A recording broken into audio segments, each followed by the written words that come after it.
इथे ना मी कच्च्या मुगाच्या डाळीची मी अशी मस्तपैकी वरण करणार होते, म्हणून डाळ वगैरे शिजू घातले होते. पहिलं तर मी काय करायचं, आपलं गाडग्यामध्ये डाळ शिजू घालायची, असं घालतच नव्हते. आणि कुकरमधली मला काय डाळ आवडत नाही, म्हणून मी तवलीमध्ये नाहीतरी गाडग्यामध्ये ह्या दोन्हीमध्ये शिजू घालते.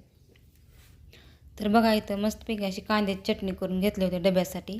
आणि इकडं चालू होतं माझं 2 जे चिपटे असते छोटे छोटे, ते असतं ते माझ्या म्हणजे अग्निदेवासाठी. आता हे चुला असो किंवा गॅस असो, माझं नित्यनेमाचं हे ठरलेलंच असतं. आता मी हे 2 चिपटे छोटे छोटे केले आणि अग्निदेवाला पाणी अर्पण करून पाया पडून मग आता इकडं करत होते मी ही गाईसाठी चिपटं. आता गाईसाठी छोटं चिपटं नसतं, जेवढा पहिला सुरू हातामध्ये उंडा येतो ना त्याचं मी थोडं युवागं जास्त होईल. ती एकदा हातामध्ये आलं की ती मग तेवढं करायची चपाती आणि गायला निवड दाखवायचा. नित्यनेमाचं असतं हे माझं ठरलेलंच. एक दिवस न चुकता हे मी करतेच बरं का. आणि पुन्हा इथून सुरुवात करायची चपात्याची.